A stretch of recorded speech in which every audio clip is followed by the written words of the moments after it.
All right, ladies and gentlemen, I'm here with Larry Wainstein here in his offices. Larry, 15th of July is the next big one for you. Boxing 5 Promotions putting on a tournament again. How are you doing? Yeah, all good, thanks, Hayden. We're getting there. You know, we decided we need to put on a tournament. We haven't had one for a while. It was scheduled, but obviously with circumstances, it was put out. But it's already been put in for sanctioning, and the bill's been put out, and the plans are being put into place. So as you said, this one is a development tournament, just featuring DJ Krill at the top of the tournament due to his postponed fight. The tournament itself, let's go through it. So you've got DJ Krill fighting a guy from Namibia. That's an exciting main event. Yeah, it is. It's a good fight. Hopefully it'll go rounds. I think it will, because the boy is quite a strong boy, and DJ's up for it, you know, so really to give him the chance, which he missed out on at our last tournament. So, you know, that's exciting to have him on. And the basis of it is a development tournament. The rest are all up-and-coming development boxers and guys that are on the up, and we're giving a chance to. Talk about some of those development fighters. You've got exciting fighters. The likes of Kadleko Kanyisa is going to be featuring again on Boxing 5. He's been there on one of your previous shows. Yes, he has, and a great performance too. Colin has made no secret about what he thinks of Cat, and he's got a nice following. So for us, it's once again, it's a privilege and honor to be put on these up-and-coming fighters. 100%. And then we move, I'm just going to go through the bill here, just get your comments on each. Gerald Titus against Ishmael Kadri. It's a good 6-round featherweight contest. Gerald Titus, obviously an experienced pro, and Ishmael Kadri is obviously the undefeated upcoming prospect. You know, there comes a time where the upcoming prospect has to now step in and put his foot forward and stand up and be counted. But Ishmael's a good fighter. He proved it on our last tournament. What a atmosphere, what a crowd, what a fight, you know. So, and he's got a lot of potential, and we love having him on our bill. New name that's coming through, and I think a lot of people are excited. Aaron Mutseba from Damien Durant's gym as well. You'll be featuring on your bill. That's a good one. Yes, it is. You know, we try to put on a mixture of trainers, fighters, and giving them a chance.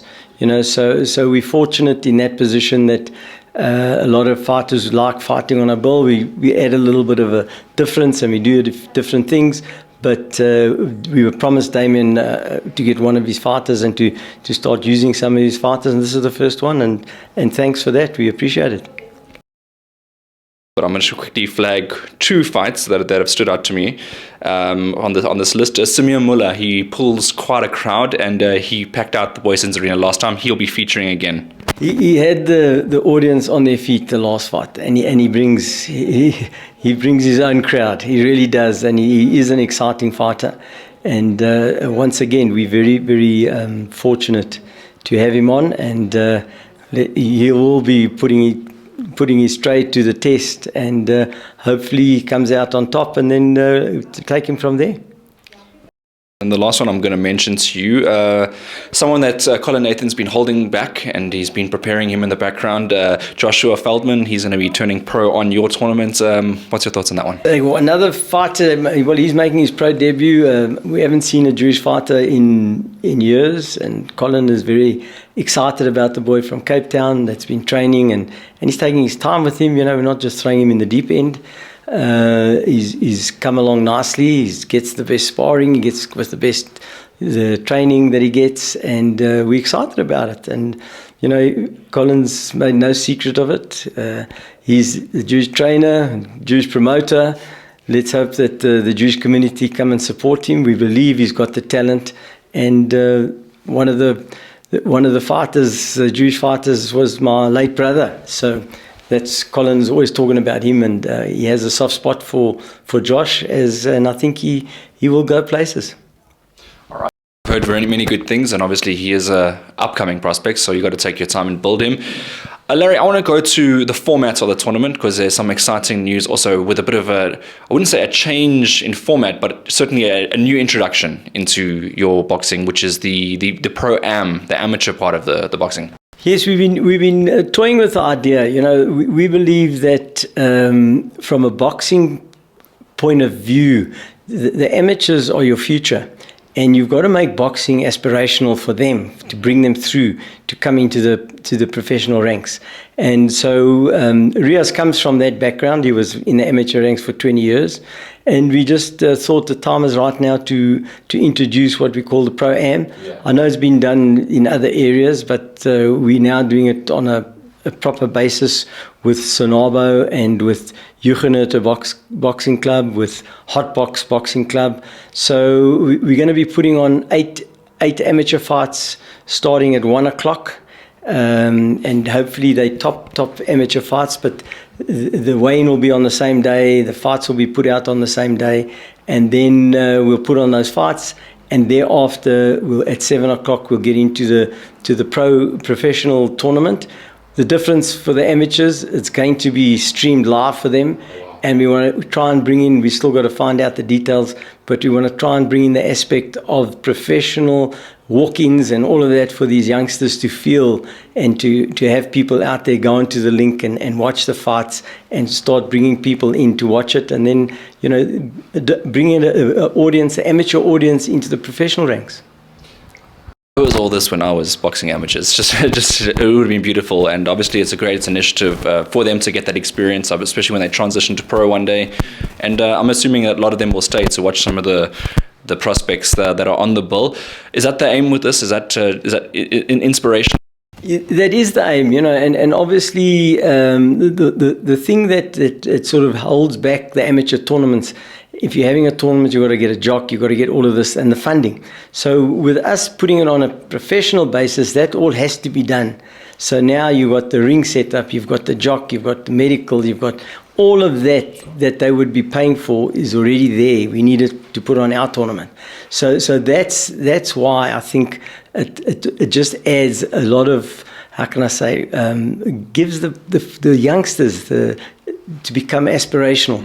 They want to be in that ring as a professional. Building the next generation, obviously we might see some stars on the undercard. So, I mean, not on the undercard, on the show before. So I think people should come through a bit earlier just to witness a full day of boxing. Larry, I want to move to maybe a serious topic, the updates on Ludumo Lamati. I'm sure a lot of people would have tuned in just to hear about his progression. So just before I get onto that, you used the words next generation. Just don't want you thinking we stole your name. It's been called Next Generation. Yeah. But anyway, so that's that. But yeah, on Ludumo, he's coming on nicely. He's had the best treatment he could have wished for. He's now getting to a point where he wants to come home now. He wants to get back, and he's getting a little bit, how can I say, irritable because he wants to move, but he's got to wait, and the doctors will tell him when. They're very happy with him. So I would say in the next 2 to 3 weeks, he'll be making his way home. Extremely positive news. Obviously, Ludumo Lamati, a lot of people have been, obviously you must have seen it pour out on social media and wishing the best for him. People have started funding accounts, everything. Yeah, we have seen the best and we've seen the worst. There's always the people, the naysayers that want to throw stones before they even know what's happening and what's going on. But, we've created a saying in Boxing 5, let people say what they want to let them. We know what the status is. We know what's been done. And, having his mother and girlfriend there has really made a big influence in his getting improvement and getting better. So it's all the whole plan. We put a plan in place that night at the hospital and we just followed it. Wasn't to a lot of people's liking, but it's turned out to be the right move. And we're just thankful to all the people that have supported him and prayed for him, and because he needed it. And now it's up to him now to start. He's getting finished with physio. He's up. He's not able to run or do, but he's still able to walk, and he will get there. So we're very, very thankful, and we put out a thank you note to all the people. There's not all the people you can thank, there's so many, and the people in Ireland have been unbelievable. Thanks. for the updates on Ludumo as well.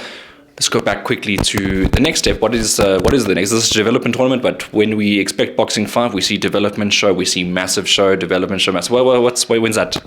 Well, we're looking planned for August, where it's Women's Month, and I suppose a lot of guys will be looking to put on tournaments, which they normally do in those, but we're looking to put on, in Women's Month, we're looking to put on a tournament towards the end of August, and Hedda Wolmerans will be heading the bill as the top woman fighter that she is, and we'll try and get one or two other women fighters. We're looking around and see maybe from out of province, one or two that we might bring up and look to put on. So that's that bill.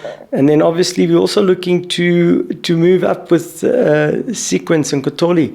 We've got a plan for him, and so we will do that development, and we do an international tournament.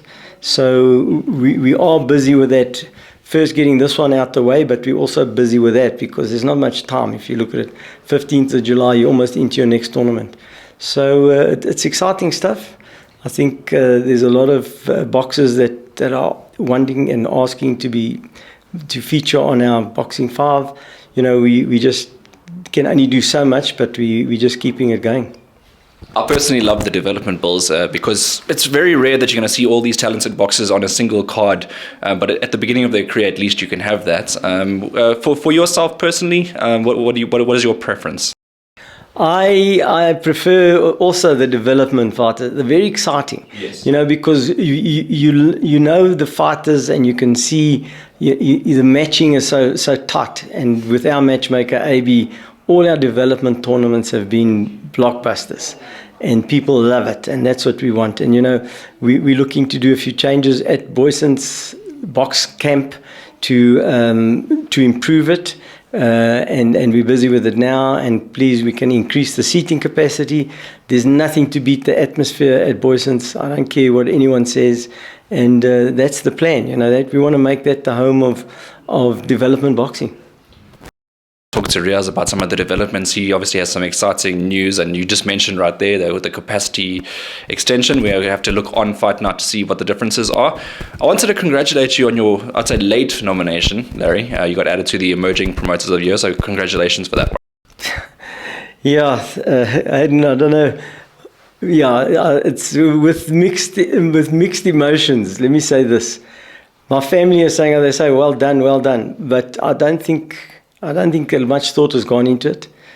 Aspiring promotions. I mean, an aspiring promoter is someone that aspires to be a promoter. We've put on 3 international tournaments. We've put on development tournaments. So where is this aspiring coming from? I don't think much thought has gone into it. And I must say I'm very disappointed about the invite that was sent. And not because of anything, but I don't think it's the money that's been spent to take all of them down to Durban. I think it's a waste of money. I'd rather give it to the fighters or put it into boxing. And I do believe there should be awards made, definitely. And there are awards to inspire people to do things. But I just think a lot more thought must go into it. And you can't be doing late nominations and changing this, changing that. So that's my personal view. I'll get slated for it, but I have to say it like it is. Well, we prefer honesty. Obviously, you got to say it like it is. It's better than hiding behind a different opinion when you actually have that opinion. Larry, lastly, how do people get tickets for the events? How do they start getting prepared for the 15th of July? Well, let me just say this. I need to make everyone aware. At the last tournament, there were 3 prizes up for grabs, and they weren't claimed. So what we've done is the two prizes on the night for the development tournament, any part of the amateur tournament will be the electric bike, and the voucher of 60,000 Rand is up for grabs again. So we're trying to give it away. We just never had the chance. Well, people never claimed it, so we've given it time. So now we've asked the people that put it up before, and hopefully we'll look at the other one at a later date. But everything, the tickets will be sold. We're going back because of development. We'll do it through the fighters and through ourselves. And because, we started that if fighters sold a ticket, for every ticket he sold, he would get 10% of the value of the ticket. And the boxers are asking, are we doing this again? The big one we didn't, because we didn't know the crowd and all of that. But, I must say Ticket Pro handled that for us. And the bigger ones we'll use Ticket Pro. With us development ones, we'll use the local boys, and through Boxing 5 we'll sell tickets. All right, fantastic initiative. It's nothing worse than losing your tickets. It's like losing a lottery ticket and not cashing it in. So the benefit of this tournament is that this now opens up an avenue. So everyone that's watching the video, check your ticket number, redeem your ticket if you are a prize winner, and you'll get the prize. There's no doubt we're happy to hand it over. All right, thank you very much, Larry Wainstein of Boxing 5. We look forward to the upcoming tournaments and obviously all the press conferences and weigh-ins that are going to be leading up to the fight as well. Yes, thanks. And we're looking forward to it. And obviously at the back of our mind, we still got Ludumo to be worrying about, but he would want us to carry on, and so we have to keep going. It's not a case of the disappointment. He wasn't no disappointment. He put up such a good fight. We're very proud of him, and and the youngsters will benefit from his experience as a boxer. I mean, the record of 22 at the time, 23, and only got beaten once. He's never been knocked down. That's what I'm baffled about. But anyway, it is what it is. We can't sort of question it. That's life. But he will be looked after. He will become part of Boxing 5 as we go on. And we just look forward to being part of the young boxers' careers going forward. All right. Fantastic news. So we look forward to the return of Ludumo Lamati as well. Let's see how these next few weeks progress. Thank you very much again, Larry. Thanks, Aidan. Thank you.